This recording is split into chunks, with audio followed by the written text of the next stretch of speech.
The dress was 3 sizes too big. Mara noticed this first, before the candles, before the stone walls that seemed to breathe cold air, before the vampire courtiers who watched her walk down the aisle with the kind of expressions people reserve for something they find both fascinating and slightly pitiful.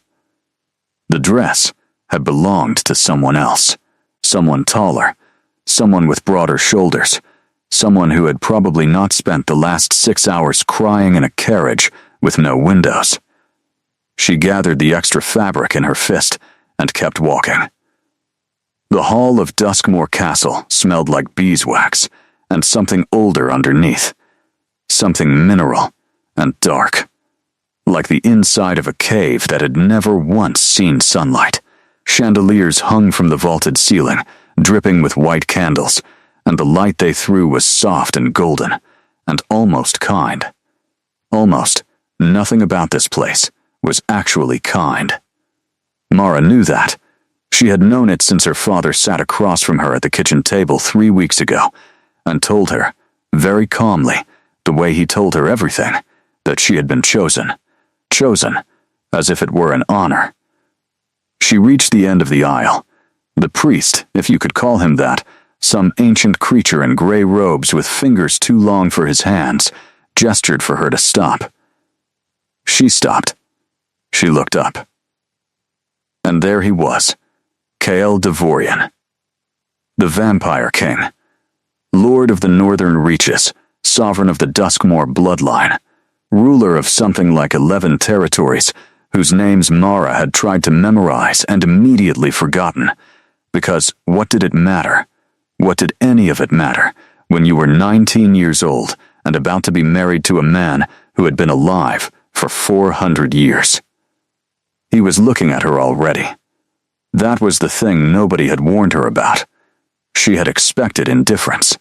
The stories always said vampires were cold, remote, that they treated human brides like paperwork, necessary and boring. She had prepared herself for indifference. She had not prepared herself for the way he was looking at her right now, quiet and careful, like she was something he was trying very hard not to frighten. He was tall, dark hair, pushed back from his face, slightly longer than fashionable, sharp jaw, pale skin, the kind of bone structure that looked like it had been designed by someone with too much time and very high standards. He wore black. Naturally, they all wore black in this place. But his clothes fit, and his posture was straight without being stiff, and his hands, folded in front of him, were still. Mara realized she had stopped walking. She made herself move the last 3 steps. The ceremony was short. She had expected something elaborate, something theatrical, because vampires in every story she had ever heard were theatrical creatures. But the gray-robed priest spoke for maybe 8 minutes, most of it in a language she didn't recognize, and then he asked her a question in plain words. "Do you accept this bond?" And she said yes, because what else do you say? And then it was done. Kael's eyes stayed on her the whole time. The feast afterward was worse than the ceremony. Mara sat at a long table and didn't eat. Food had been placed in front of her. Real food, roasted meat and bread, and some kind of dark berry tart that smelled incredible. But her stomach had closed for business sometime around noon and showed no signs of reopening. Around her, vampires conversed in low voices and occasionally laughed at things she couldn't hear. A few of them glanced at her with curiosity. One young woman, pale and dark-eyed and wearing a red gown, looked at her with something that might have been sympathy, or might have been pity. Mara couldn't tell the difference anymore. Kael sat beside her. He didn't talk to her for the first hour. He didn't talk to her for the second hour either. He ate nothing. He drank something dark red from a crystal glass and spoke quietly with the man on his other side, some kind of advisor with a pointed beard and an anxious expression. Mara sat with her hands in her lap and watched the candles burn down. Then, somewhere in the 3rd hour, he turned to her. "You haven't eaten anything." His voice was lower than she'd expected. Not the theatrical baritone of the stories. Just a voice. A quiet one. "I'm not hungry," Mara said. "You're lying." She looked at him. He wasn't smiling exactly, but something at the corner of his mouth suggested he might know how to. "The tart is actually good," Kyle said. "The cook is human, trained in the South. She makes it with black currants." Mara looked at the tart. She looked back at him. She picked up the fork and took a bite, mostly because she couldn't think of a reason not to, and it was, in fact, extraordinary. She ate the whole thing in approximately 4 minutes. When she put the fork down, she noticed Kyle had gone back to his advisor and was deep in conversation again, but she had the distinct impression he had been watching her eat from the corner of his eye. She didn't know what to do with that. The feast ended. Torches were carried.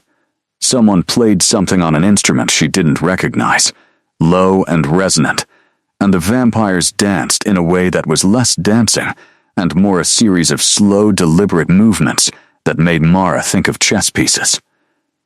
She sat and watched and waited for someone to come tell her what happened next. Eventually, a woman appeared at her elbow. Human, Mara thought, from the warmth of her skin. Young, dark-skinned, wearing a gray dress and an expression of professional calm. "I'm Sarah," the woman said. "I'll take you to your chambers." Mara stood up too fast and had to grab the chair. Sarah didn't comment on this. She simply waited. Mara followed her out of the hall, down a corridor, up a staircase. She did not look back. She did not want to know if Kyle watched her leave. She was almost certain he did. The chambers were not what Mara had expected. She had built a picture in her head during the carriage ride. Stone walls, iron furniture, maybe chained somewhere. She was not proud of that thought, but it had been there. The reality was a large room with a fireplace already burning, 2 chairs angled toward it, a writing desk with actual books stacked on it, and a bed so large and high off the ground that there were 2 wooden steps built against the side of it. Heavy curtains in deep green. A rug that felt thick under her feet, even through her shoes. It looked like somewhere a person could live. That somehow made it worse. Sarah moved around the room with practiced efficiency, checking the fire, opening a wardrobe to show Mara where clothes had been arranged, pointing out a door that led to a bathing room with a copper tub and actual hot water apparently. Something about pipes running from a heated source below the castle. Mara listened to approximately half of this. The other half of her brain was doing calculations she couldn't stop. How long until he came? What exactly was expected? Whether there was any version of tonight that ended with her simply going to sleep alone and waking up tomorrow as if none of this had happened. There wasn't. She knew there wasn't. "Is there anything you need?" Sarah asked. Mara almost laughed. She caught it in time and turned it into a slow exhale. "No, thank you." Sarah nodded. She moved toward the door and then paused, her hand on the frame, and looked back. Something in her expression shifted, became less professional and more human. "He's not what they say," Sarah told her quietly. "I've been here 2 years. He's not what the stories say." Then, she was gone, and Mara was alone. She stood in the middle of the room for a moment, not sure what to do with her hands. Then she sat in one of the chairs by the fire. Then she stood up again and walked to the window. The view was all dark sky and darker mountains. No lights anywhere except the faint silver smear of stars. She pressed her forehead against the cold glass and breathed. She was 19 years old. She had never been kissed. She had grown up in a village of 400 people, had spent the last 3 years helping her mother run a bakery, had learned to make bread and read weather, and identify 12 kinds of mushrooms by sight, none of which seemed like useful skills right now. Her mother had cried when they came to take her. Her father had not. She heard the door. She did not turn around immediately. She made herself count to 3, which was a small and stupid act of courage, but it was all she had. When she turned, Kyle was standing just inside the room. He had changed out of the formal black coat into something simpler, darker shirt. No adornments. He looked less like a king and more like a man, which was somehow more unsettling, not less. He looked at her standing by the window. He looked at the chair she had abandoned. He looked at her hands, which she realized she was clasping together in front of her like she was about to ask for something. "You're frightened," Kyle said. It wasn't a question. "Yes," Mara said. No point in lying. He had already caught her in one lie tonight. He nodded slowly, like this was information he was filing away. He crossed to the other chair, the one farther from the fire, and sat down. Not on the bed, not moving toward her. Just sat down, leaned back, stretched his legs out slightly, and looked at the fire. "Sit down if you want," Kale said. "Or don't. You don't have to do anything right now." Mara stared at him. "I'm not going to." He started, then stopped. Tried again. "Nothing is going to happen tonight that you don't want to happen. That's all I'm going to say about it. You can decide what that means." She kept staring. He didn't look at her. He looked at the fire. "That's it?" Mara asked. "That's it. You're not going to explain the rules, or tell me what's expected, or give me some kind of speech about duty and no." She didn't know what to do with that either. She was beginning to think Kyle Devorian was going to be a consistent source of things she didn't know what to do with. She walked to the other chair and sat down. For a while, neither of them said anything. The fire popped and shifted. Outside the window, the wind picked up, and she could hear it against the glass, a low, constant sound. Her hands slowly unclenched in her lap. "The books on the desk," Mara said eventually. "Are those yours?" "Some of them. A few I had brought from the library when I knew you were coming. I didn't know what you liked." She looked at the desk. She could see spines from here, history, something that looked like poetry, a thick volume with no title visible. "You picked books out for me." "I picked books out that seemed like they might work for a range of people," Kale said. "It wasn't personal. I didn't know anything about you." "Do you know anything about me now?" He was quiet for a moment. "You don't like being lied to. You're braver than you think you are. And you really enjoyed that tart." Mara looked at him. He was still watching the fire, but she saw it now, that almost smile again, the one that lived at the corner of his mouth like it was waiting for permission. She didn't smile back.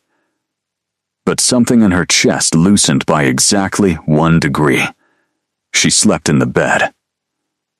Kyle slept, or did whatever vampires did that passed for sleep, in a chair. She woke once in the night and saw him there, completely still, eyes closed, and felt a complicated mixture of relief and guilt that she couldn't entirely explain even to herself. In the morning, Sarah came with breakfast, and the quiet information that Kyle had already been in meetings since before dawn, apparently some territorial dispute in the eastern reaches that required his attention. Mara ate her breakfast at the writing desk and looked at the books. She picked up the one with no title on the spine. Inside it was a collection of old maps, hand-drawn, of territories that no longer existed under those names. She sat and looked at it for an hour. Nobody came to tell her what to do. This was, she realized slowly, its own kind of problem. She had expected captivity to feel like captivity. Rules, schedules, someone watching her. Instead, there was just the room and the fire and the maps and the distant sounds of a castle going about its business without paying her much attention. By mid-morning, she was restless enough to open the door. The corridor outside was wide, stone-floored, lit by sconces that burned without flickering. A guard stood at the far end, tall and pale and armed, but when Mara stepped out, he simply glanced at her and looked away again. Not blocking her, not following her, just standing there, doing his job, which apparently did not include keeping her in. She walked. The castle was larger than she'd understood from the outside. Corridor after corridor, staircase after staircase, rooms she opened the doors to, and then quietly shut again when she found them occupied, or clearly private. She found a library on the 3rd floor, 2 rooms of it, floor to ceiling, with rolling ladders on brass rails and a window seat so deep it was practically a room itself. She stood in the doorway for a full minute before she went in. She was sitting in the window seat, with a book about the history of the northern bloodlines, dry as dust but somehow compelling, when she heard footsteps and looked up to find a vampire watching her from the doorway. Young. Or at least, he looked young. Dark skin, close-cropped hair, wearing the kind of effortlessly elegant clothes that made Mara aware she was sitting cross-legged in an oversized borrowed dress. He leaned against the doorframe with his arms crossed and looked at her with open curiosity and no apparent hostility. "You found the library," the vampire said. "Is that a problem?" "No. It's just that KL had someone put a marker on the shelf outside the door so he'd know if you came in. He's been waiting to see if you would." Mara looked at the shelf outside. There was indeed a small brass marker she hadn't noticed. She looked back at the vampire. "Who are you?" "Davin. I'm Kale's younger brother. Much younger. Only 112. He said this like it was a joke, and maybe for a vampire it was. "He didn't tell you about me. He hasn't told me much about anything." Davin came into the library and dropped into a chair across from her, with the boneless ease of someone who had never once been required to sit up straight. That sounds like him. He thinks information given too quickly is information not trusted. He makes everything into a test without meaning to. It's his worst quality. One of them. "You talk about him like that?" "He's my brother. I've been talking about him like that for a century." Davin looked at her with those openly curious eyes. "You're not what I expected. Everyone keeps saying that. What were you expecting us to say?" Mara thought about it. "I don't know. Something about the bloodline, about duty, about what a great honor this is." Davin made a face. "We leave that to the advisors. They're very good at it. KL hates it." He tilted his head. "Can I ask you something? You're going to anyway." "Fair," he smiled. "Last night. Were you scared?" "Yes, and now?"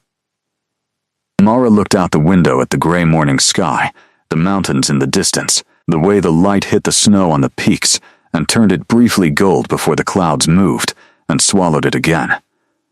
"Now I'm something else. I don't have a word for it yet." Davin nodded like this was a perfectly reasonable answer. "He didn't sleep last night, by the way. He sat in that chair all night. I know because I checked." He paused.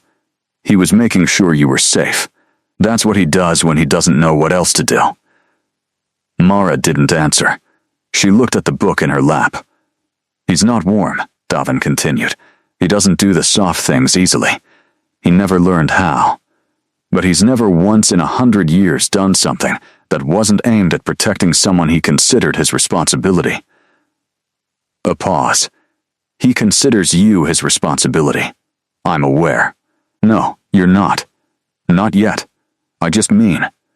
Davin stood, unfolding himself from the chair. "Give him time to figure out how to talk to you. He's working on it." He was up before dawn researching what 19-year-old human women from the southern villages typically find frightening about coming to a vampire court. He said this completely seriously. He wrote a list. Mara stared at him. He wrote a list, 4 pages. I saw it on his desk. She looked back out the window. The gold on the mountain peaks was gone now, swallowed by cloud, but she kept looking at where it had been. "Thank you," she said quietly, "for telling me. Davin was already at the door. Don't tell him I told you. He'll be insufferable about it." Then, He was gone, and Mara sat alone in the library with a book about bloodlines in her lap, and the strange, fragile, completely unexpected feeling of something beginning.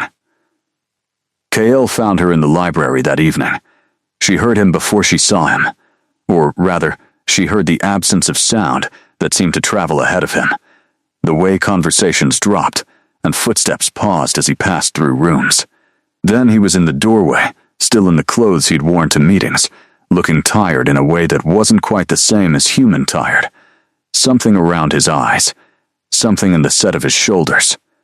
He saw her and stopped. "You found the library," he said. "Your brother told me you put a marker on the shelf." A pause. He talks too much. He talks exactly the right amount. Mara set down her book. "You wrote a list." The pause this time was longer. Something moved across Kyle's face that she was starting to recognize as the expression he wore when he was deciding how much to admit. "That's private." 4 pages, apparently. He came into the library and sat in the chair Davon had used, which Mara was beginning to think of as the visitor's chair. He didn't answer immediately. He looked at the shelves instead, all those spines in the low evening light. "I didn't want to make it worse," Kael said finally. "Last night.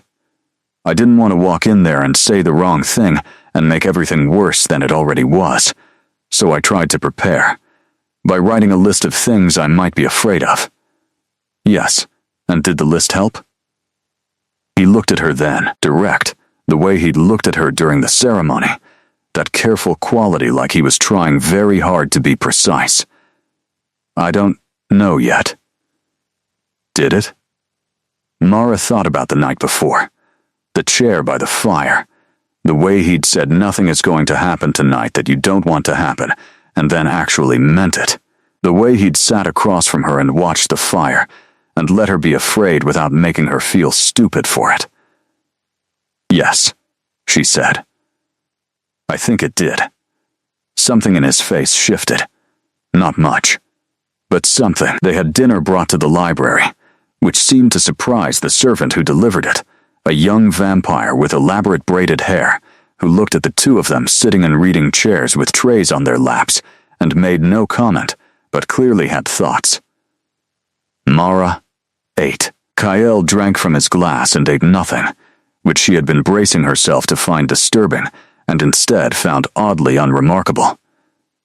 He was what he was. The glass was part of that.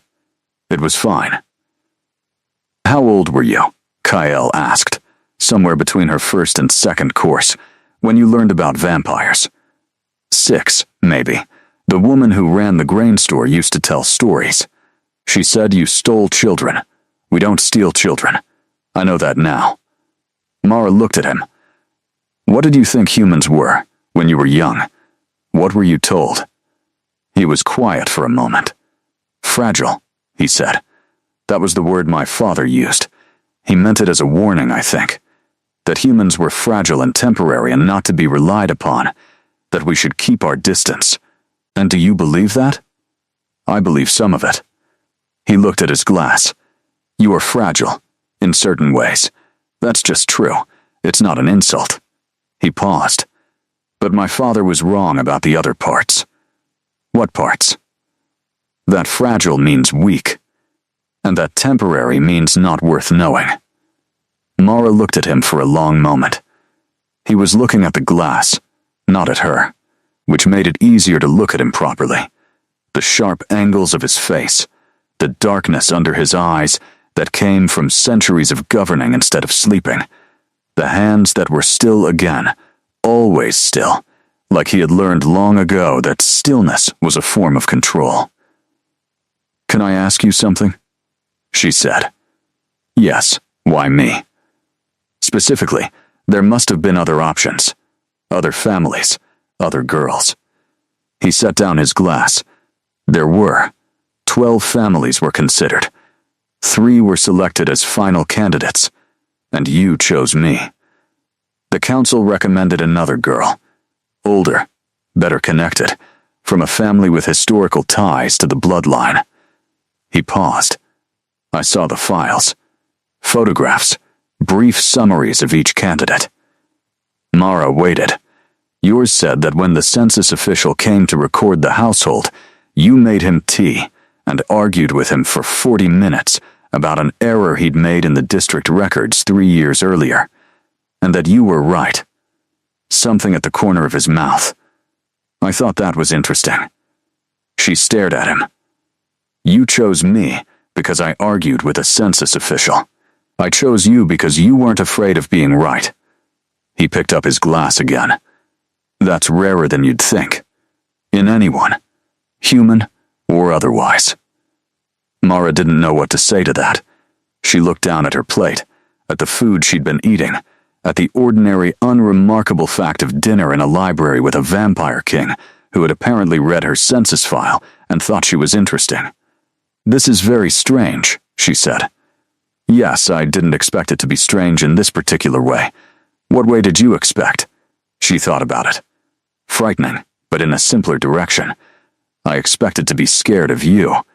I didn't expect to be. She stopped. Confused? He offered. I was going to say curious.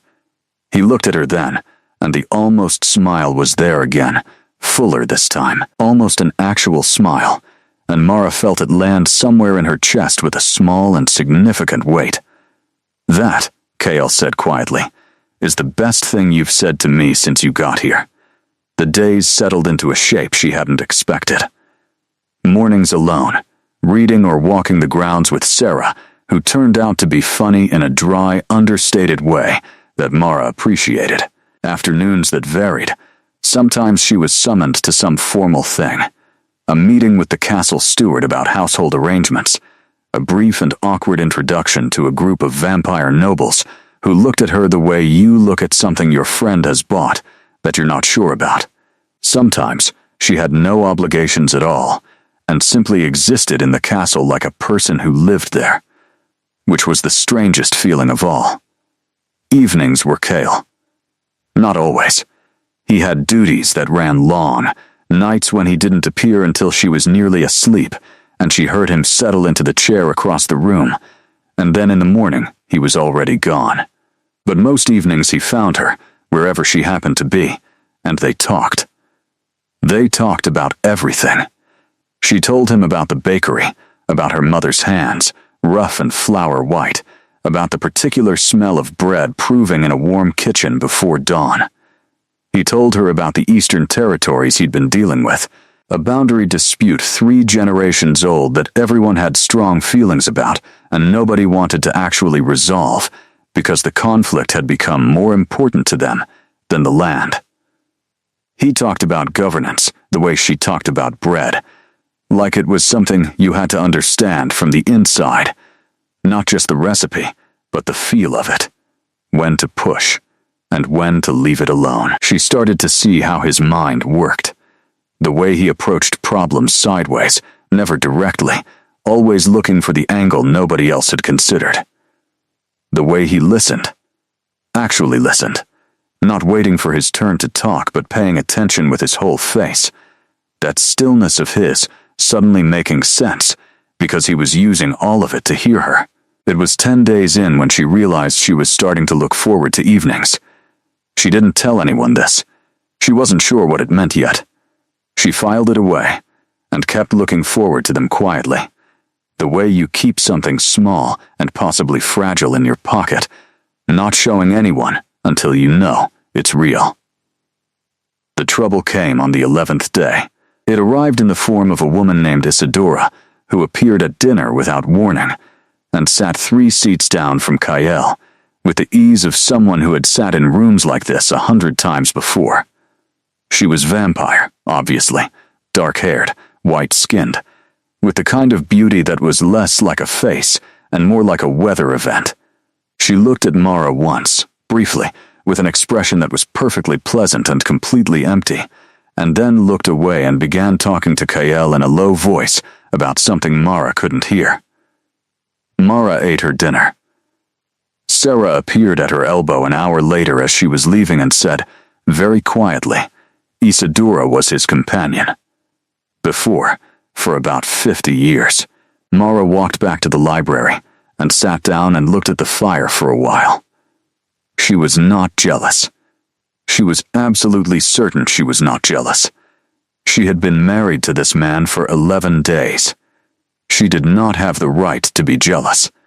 She was also 19, and he was 400 years old, and 50 years with someone was essentially his entire past. And what was she doing? What was she actually doing, sitting in his library, looking at his fire, feeling things she had no framework for? She picked up a book and read the same page 4 times. When Kael came in, later, she was still on that page. He sat down. He looked at her. He looked at the book in her hands, which was upside down. She hadn't noticed. "Sarah told you," he said. "She thought I should know." She was right. He was quiet for a moment. "Isadora and I ended things 2 years ago.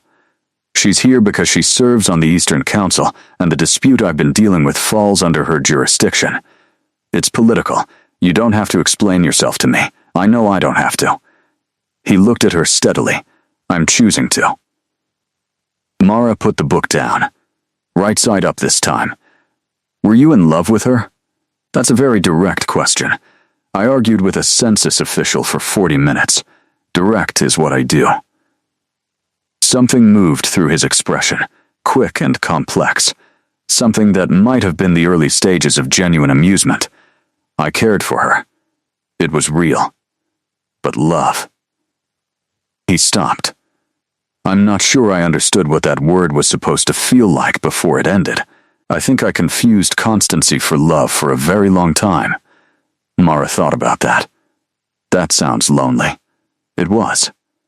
She looked at him sitting in his chair, in his library, in his castle, 400 years of history in the lines of his face, and she felt something she couldn't name, something that wasn't quite sympathy, and wasn't quite understanding, but was made of both of those things. "Okay," she said. "Okay, I believe you, that it's political." She paused. "And I'm not upset. I just needed a minute to." She gestured vaguely. Process. Kyle looked at her for a long moment. "You're remarkably reasonable. I'm terrified most of the time. Being reasonable is how I cope." "I know," he said quietly, and the way he said it, not dismissive, not pitying, just honest and direct and certain, like he had been paying close enough attention to actually know, hit her somewhere behind the sternum. She looked back at the fire. The evening passed. He stayed until she was nearly asleep in the chair, and when she finally stood to go to bed, he stood too, and walked to the bedroom door with her and stopped there. "Mara," he said. She looked back at him. "Thank you for believing me." She didn't answer. She just nodded, and went to bed. She lay in the dark for a long time with her hand pressed flat against her chest, feeling her own heartbeat, steady and fast, and very human. Isadora left on the 14th day. Mara watched from the library window as the carriages pulled away from the courtyard below, dark vehicles with the Eastern Council crest on the doors. Isadora walked out last, unhurried, and paused before getting in to look up at the castle. Her eyes traveled the facade methodically, like she was saying goodbye to a place she had known well. Then she got in the carriage and was gone. Mara realized she'd been holding the curtain in her fist and let it go. The days after were quieter. Kael seemed lighter, somehow, like he had been carrying something that had now been put down. He came to dinner in better humor. He argued less with his advisors, at least as far as Mara could tell from the fragments she absorbed. He asked her one morning, somewhat abruptly, whether she had ever ridden a horse. "Of course," Mara said. "What kind?" "The kind that pulled a grain cart. Not whatever you're about to suggest." Kael had almost smiled. "Come anyway."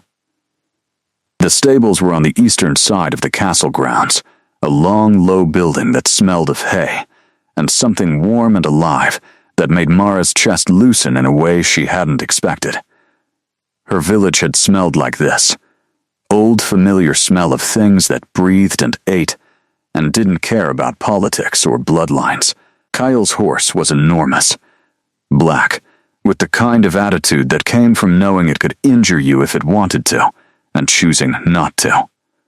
It pushed its nose against Kyle's shoulder the moment they got close, and he put his hand up to its face without looking. Automatic.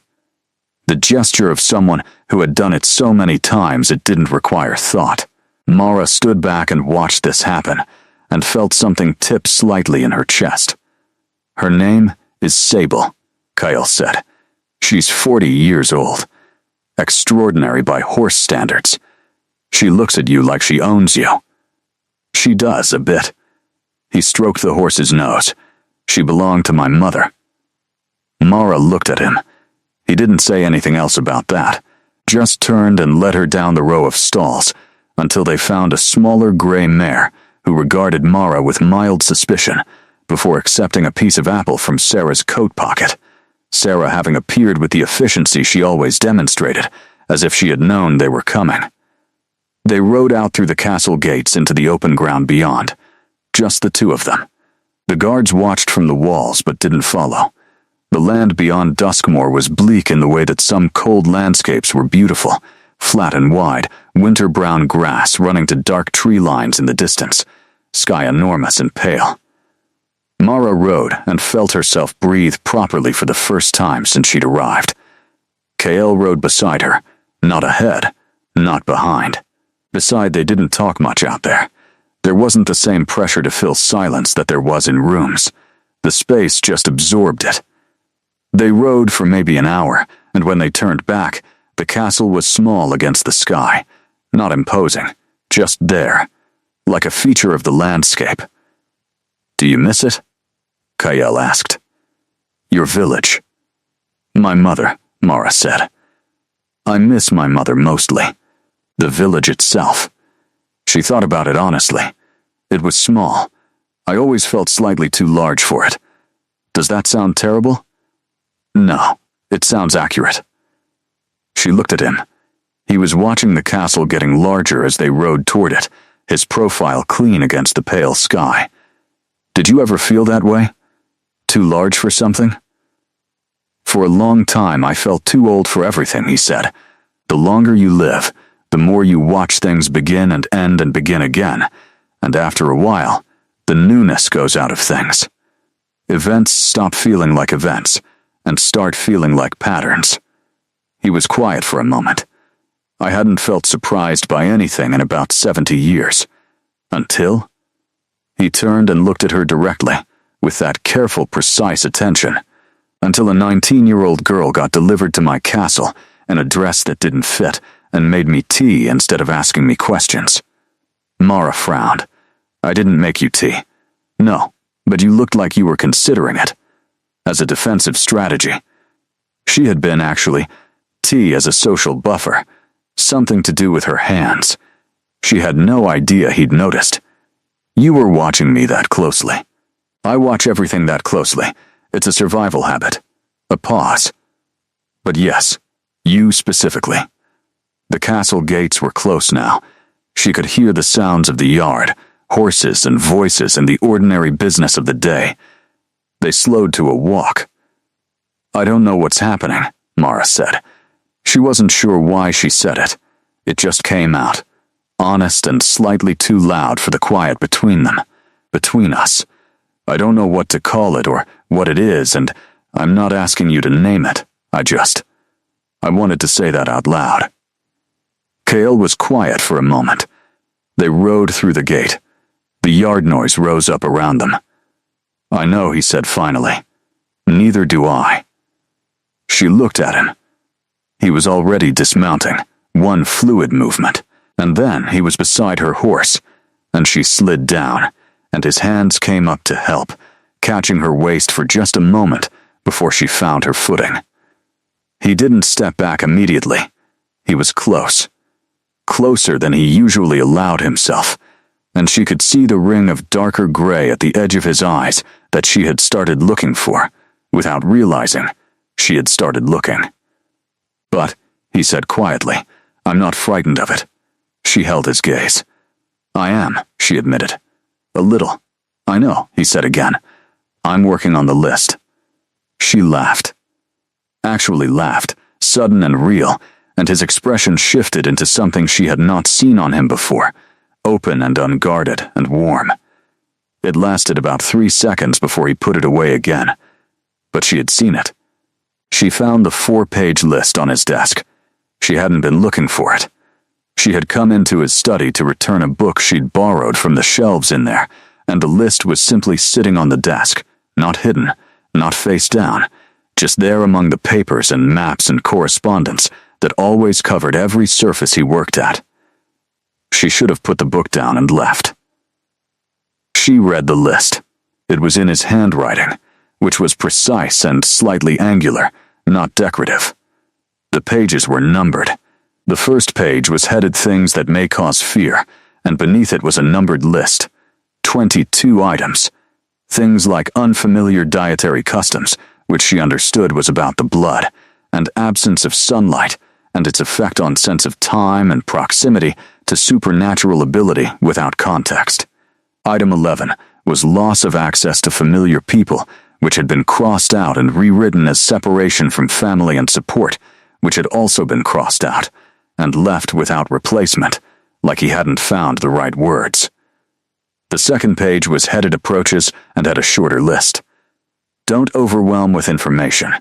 Allow choice wherever possible. Provide human contact. See Sarah. Give time before expecting trust.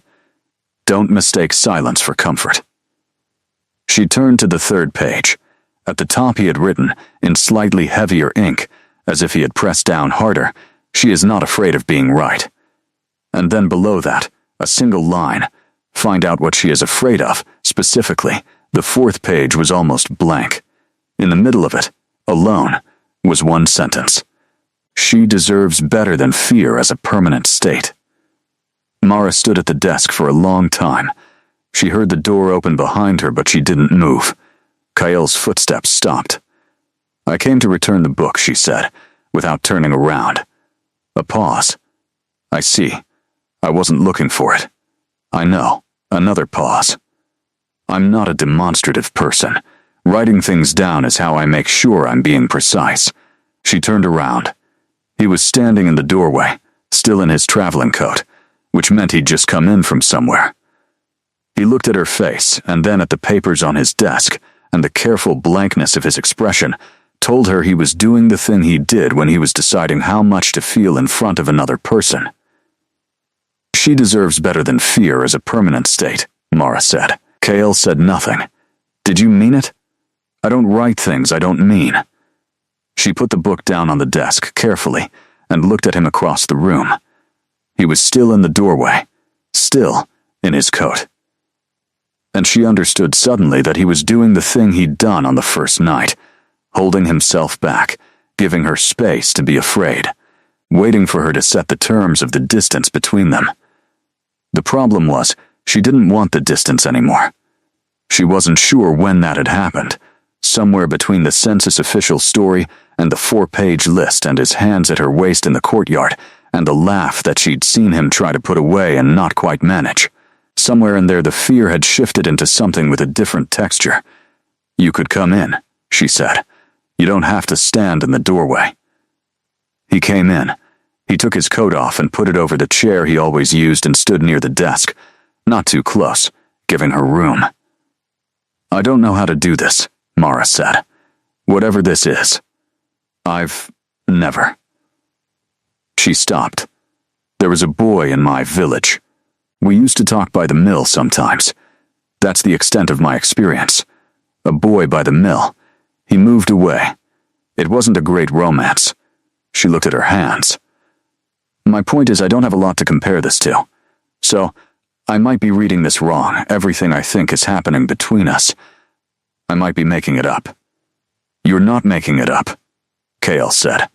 "How do you know?" "Because I've lived for 400 years and I know the difference between courtesy and something else." He was looking at her with that careful precision that she'd learned to read as him being very serious. "You're not making it up, Mara," she breathed out slowly. Okay. So what do we do with that?" He was quiet for a moment, looking at his desk, at all the papers and maps and the list she'd found, And then he looked back at her. "We could start with whatever you're comfortable with, and not rush the rest. What if I'm comfortable with more than you're expecting?" Something shifted in his face. "Then you'd tell me." "I'm telling you." The distance between them was not very large anymore. She didn't know which of them had moved, or if both of them had. But the desk was no longer between them, and she was looking up at him at close range. Close enough to see the exact color of his eyes, gray-blue, darker at the rim, and the stillness of him that she had stopped finding cold and started finding solid. Like something built to last. His hand came up and he touched her face, very carefully, his thumb at her cheekbone, and she let him, and the touch was gentle in a way that felt like it cost him something to be that gentle, like he was holding himself to a standard he had set deliberately. "Is this all right?" Kyle asked. "Yes," Mara said. "And this?" He moved closer. "Yes," she said again. Quieter. He kissed her. Not urgent, not desperate. Careful and deliberate, the same way he did everything, but underneath the care she could feel the weight of it. 400 years of someone who had been lonely in ways she was only beginning to understand, and who was, right now, in this room, not lonely. She kissed him back. She slept better after that. Not immediately. The first night after the study she lay awake for a while, not from fear, just from the strange fizzing aliveness of having felt something real, and knowing it was real. Her heart doing small, complicated things in her chest. But eventually she slept, and she slept deeply, and when she woke the sky outside the window was the pale gold of early morning, and KL was in the chair across the room with a book open in his lap, reading, perfectly still, and when she sat up, he looked over. "Good morning," he said. "How long have you been there?" "A while." "KL, most of the night." He turned a page. "I don't sleep much. You know this." She did know this. She was learning the shape of his habits, the way she'd learned the geography of the castle, one room at a time. He worked late. Always. He was up before anyone else. He ate nothing she ever saw except from the glass, which he drank from once in the evenings, privately, not at dinner anymore, since he had apparently noticed that she found it easier not to watch. He read constantly, books from everywhere, every era, stacked on his desk and his bedside table, and every available flat surface. He made decisions quickly, and was almost never wrong, and when he was wrong he didn't argue about it, he just corrected and moved on, which seemed to baffle his advisors. She was starting to find him fascinating in a way that had nothing to do with what he was, and everything to do with who. Davin came for breakfast that morning, appearing at the table with his usual boneless ease, and looking between the two of them with eyes that missed nothing. "Something's different," Davin said. "Nothing's different," Kyle said, in a voice that confirmed that something was. Davin looked at Mara. She looked back at him calmly. She had learned that the best response to Davin was to give him as little material as possible, because he was creative with what he had. Davin said, and ate his breakfast with a smile he was clearly trying to suppress, and not entirely succeeding. After breakfast, Kyle had meetings. He always had meetings. He disappeared into the part of the castle that was all conference rooms and formal offices, and came back in the evenings carrying the particular exhaustion of someone who had spent all day making decisions that affected thousands of people, and found it wearing, even after centuries. Mara spent the morning with Sarah and the afternoon in the library, and was just starting to feel the edge of restlessness that meant she'd been still too long when the door opened, and KL appeared at 4 in the afternoon, which was not his normal time. He looked tired, more than usual. He sat down in the visitor's chair and put his head back and closed his eyes. Mara looked at him. Bad day?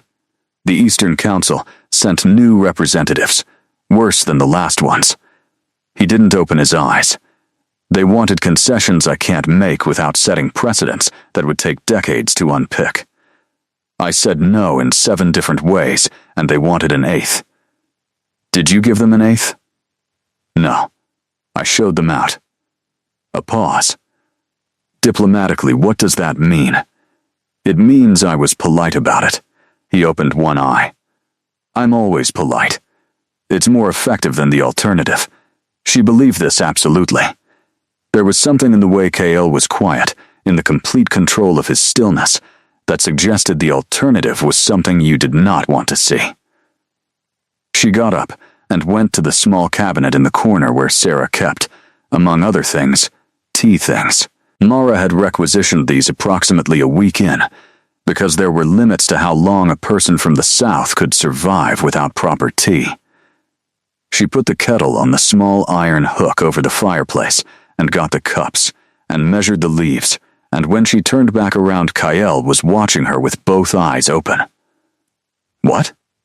She said. Nothing. He looked at her a moment longer. I've never had anyone make me tea before. You can't drink tea. I know that.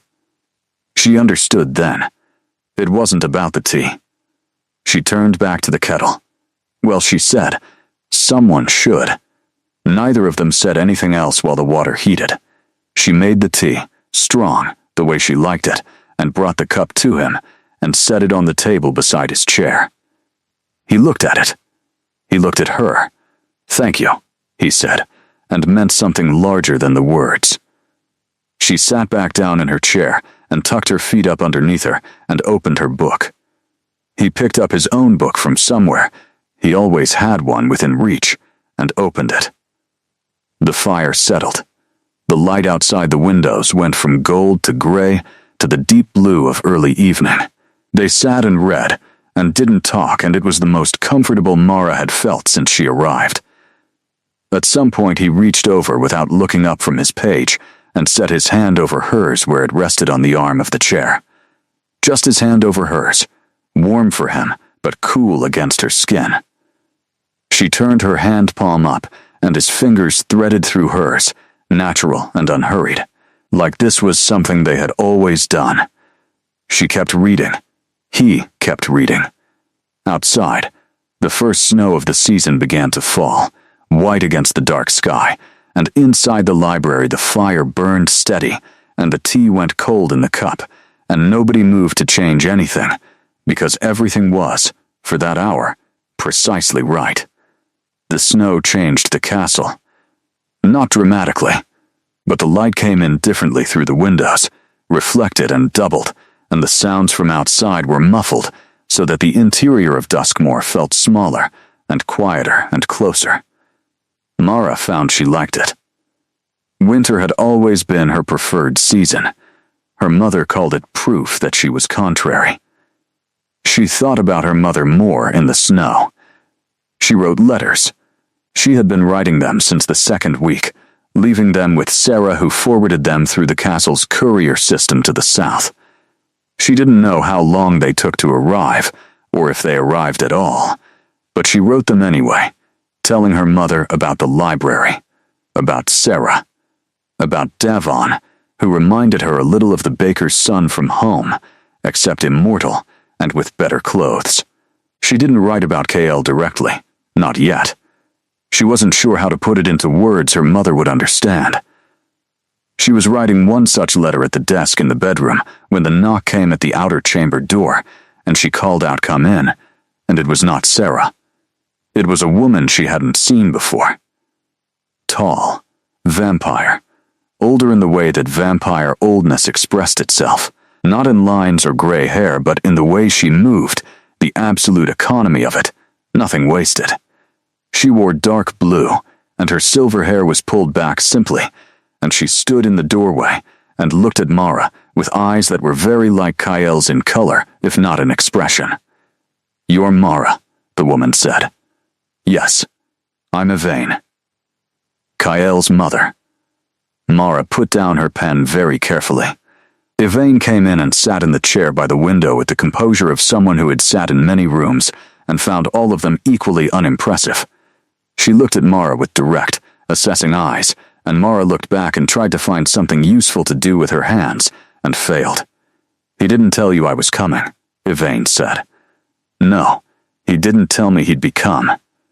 She paused, selecting her word. Attached, she said it neutrally, which was worse than if she had said it with disapproval. I came to see for myself.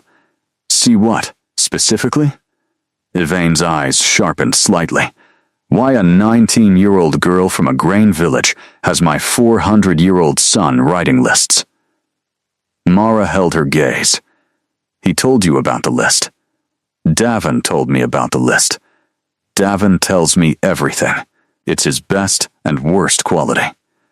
Yvain was quiet for a moment. Kael has never written lists about people. He writes lists about problems, territory disputes, supply failures, political complications. A pause. He wrote 4 pages about how not to frighten you. I know. I read them. Something moved in Yvain's expression. Not quite surprise. More like recalibration. And I thought it was the kindest thing anyone had ever done for me, Mara said. That's all. Silence. Yvain looked at her for a long moment. The kind of look that went looking for something specific, and either found it or didn't. He's not easy, Yvain said finally. You understand that. I've noticed. He's been governing since he was 200 years old. It shapes a person. He's used to problems having solutions, and he's used to being the one who finds them. People are harder. He finds people. She paused. Harder, he's getting better at it, Mara said quietly. With me, I mean. He's trying. Yvain looked at her. I know. That's what concerns me. Mara frowned. Why would that concern you? Because he hasn't tried in a very long time. Yvain's voice was not unkind, just precise. The last time he let himself try was Isadora, and when that ended he closed something and I didn't think he'd open it again. She looked at Mara steadily. I'm not here to warn you away from him. I'm here to ask you to be careful with what he's giving you. Because he doesn't give it easily, and he won't take it back gracefully if you change your mind. Mara sat with that for a moment. Outside the window, the snow was falling steadily, thick and quiet. I'm not going to change my mind, she said. I can't promise you certainty about things I don't fully understand yet. But I can tell you I'm not treating this lightly.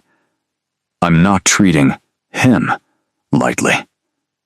Yvain looked at her for another long moment. Then, she nodded, once, the way Kyle nodded when he had decided something.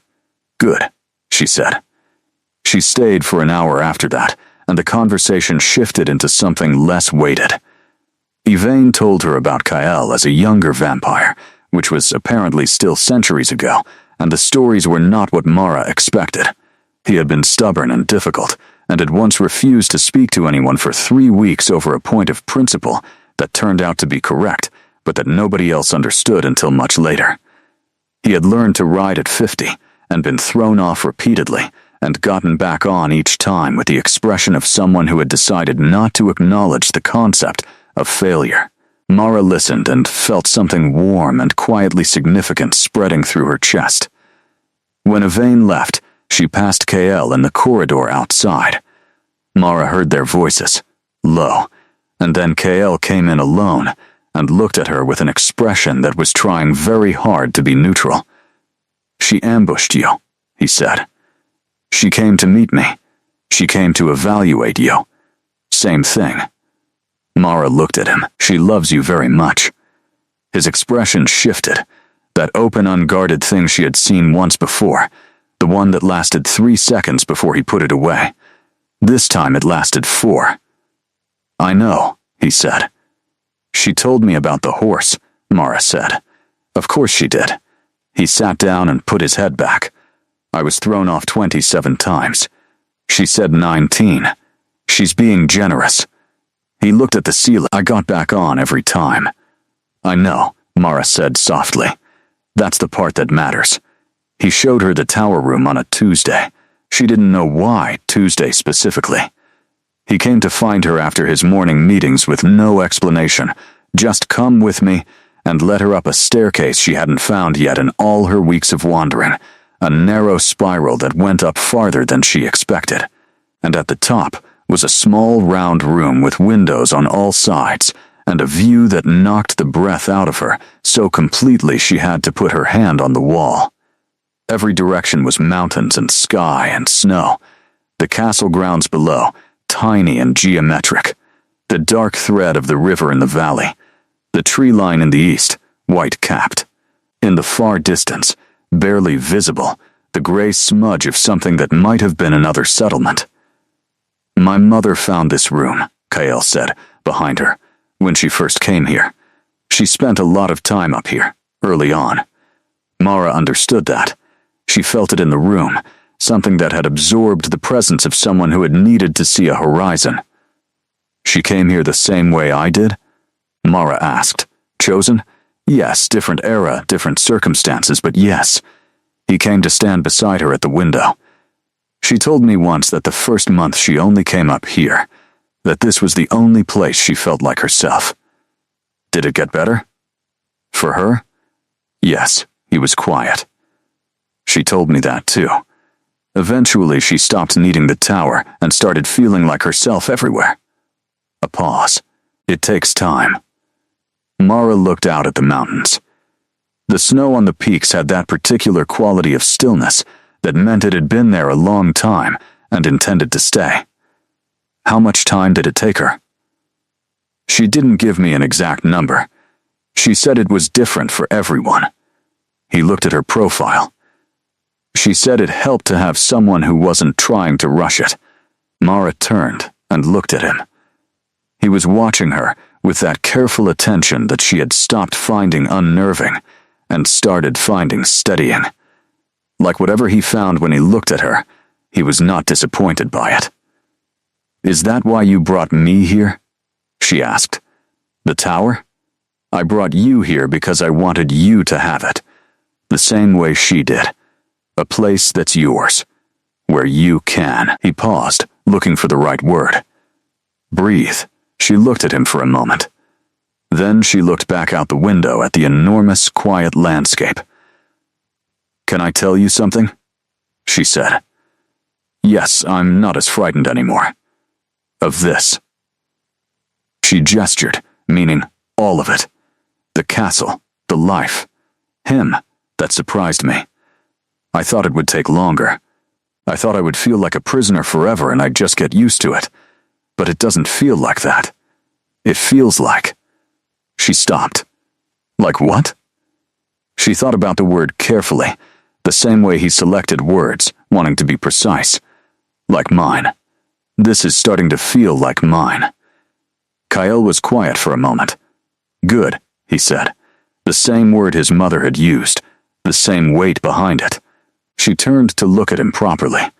He was watching her with something in his face she hadn't seen before, or hadn't had the vocabulary to read before. Open and careful at the same time, like a door held slightly ajar by someone who wanted you to choose whether to push it further. "Kael," she said. "Yes, I'm not 19 anymore. I mean, I am, technically, but I'm not the 19 I was when I got here. I've been." She searched for it. Paying attention. To everything. To you specifically, she held his gaze. "And I don't want to wait anymore for something I'm already certain about." He looked at her. Certain of what? Specifically, she crossed the small space between them and put her hands on either side of his face and kissed him, and this time she was the one who set the terms of it. Not careful, not tentative, just honest. And after a moment, his arms came around her, and he kissed her back with all the weight of someone who had been holding something back for a long time and had been given permission to stop. When they broke apart, his forehead came down to rest against hers. "You're going to give me a list," she said, "about this, aren't you?" She felt his exhale, warm against her face, and it was the closest thing to a laugh she had heard from him in a long time. Possibly how many pages? That depends entirely on how long we stand here. She laughed, real and sudden. His arms tightened slightly around her, just briefly, like a reflex. They stayed in the tower for a long time after that. She sat in the windowsill, and he stood beside her, and they talked, and sometimes didn't talk, and the light moved across the snow in the valley below, hour by hour, the long, slow progress of a winter afternoon. She told him about her mother's bread, the specific smell of it, the way her mother sang while she worked, always the same 3 songs in rotation.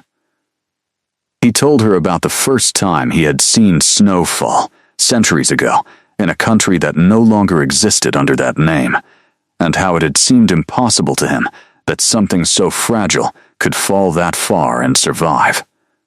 She thought about that later, the fragile thing that fell and survived. He walked her back down the tower stairs when the light was going, and at the bottom in the corridor, he held her hand, which was new. He had never done that in a corridor where anyone might see, only in private. She looked at their hands, and then at him.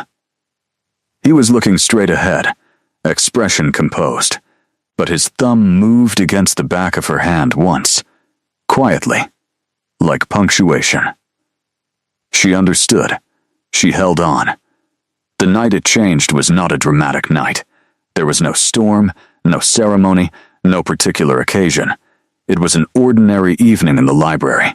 Fire burning, books open, the snow outside reduced to a light sifting that caught the light from the windows and vanished. Mara had been reading the same page for 20 minutes without absorbing a word. Kyle had been writing letters at the desk in the corner, the scratch of his pen steady and rhythmic, and eventually she stopped pretending to read and just listened to it. He looked up. "You've been on that page for a while," he said.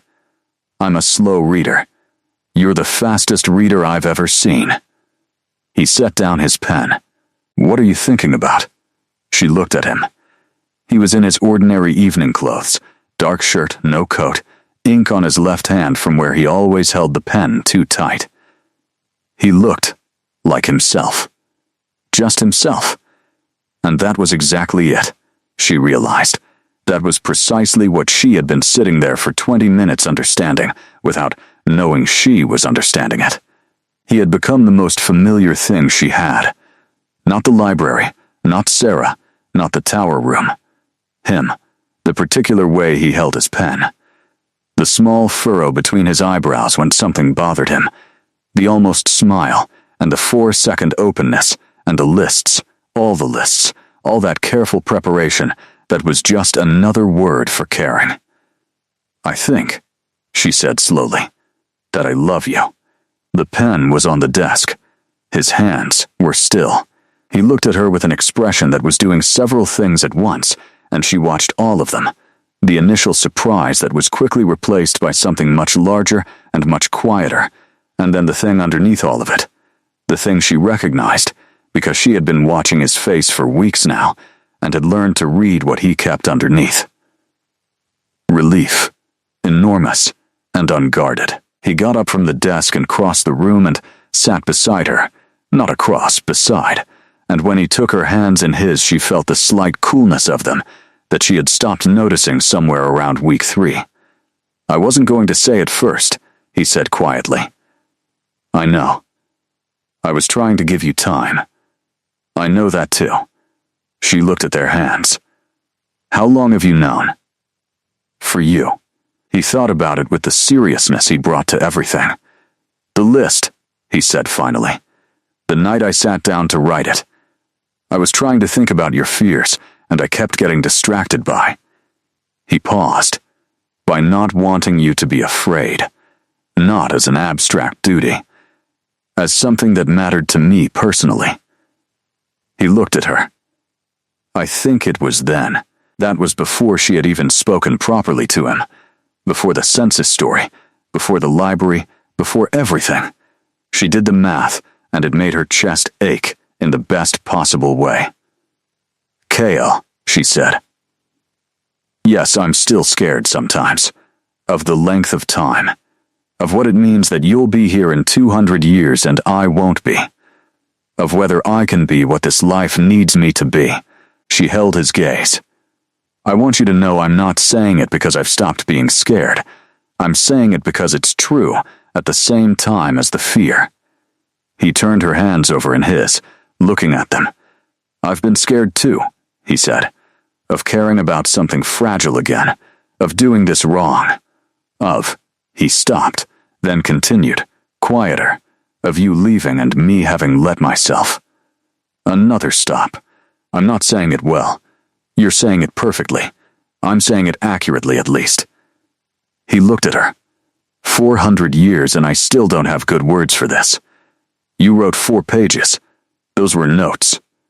These are words. He exhaled.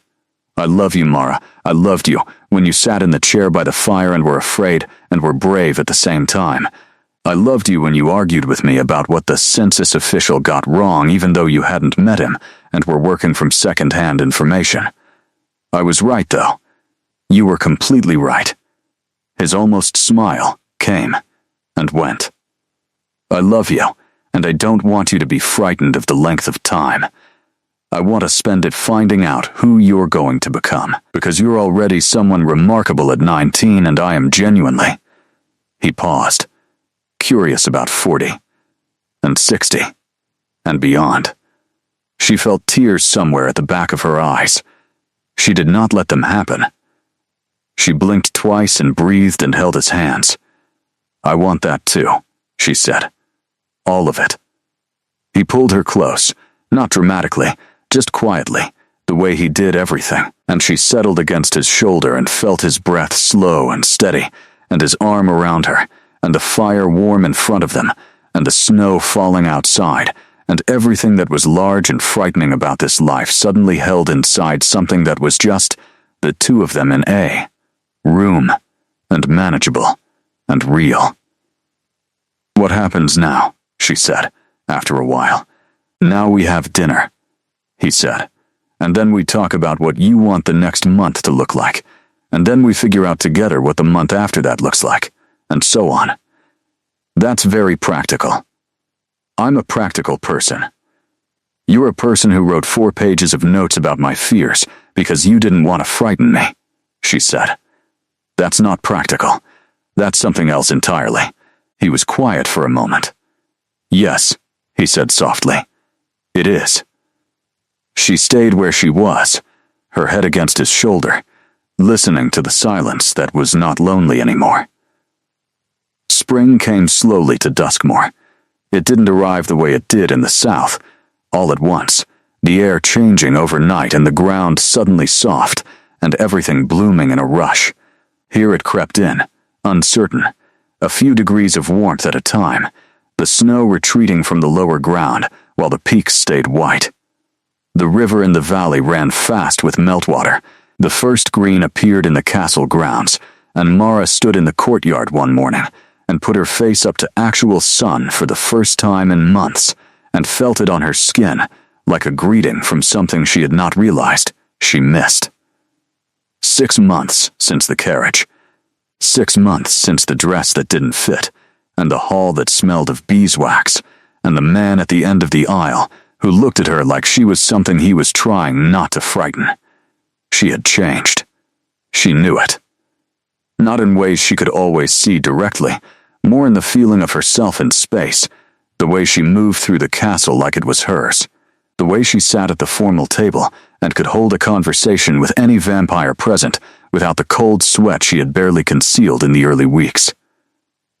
Sarah had noticed. Davin had noticed, loudly, and told her she was terrifying, which she took as a compliment.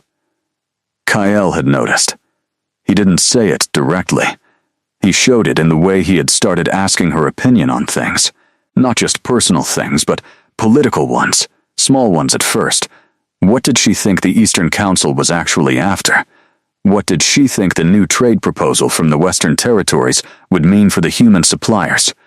She told him what she thought, honestly, sometimes wrong, sometimes right, and he listened the same way he always listened, with his whole face.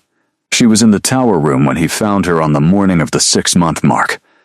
She had been up there for an hour, watching the light on the mountains, doing her own private accounting of the last 6 months.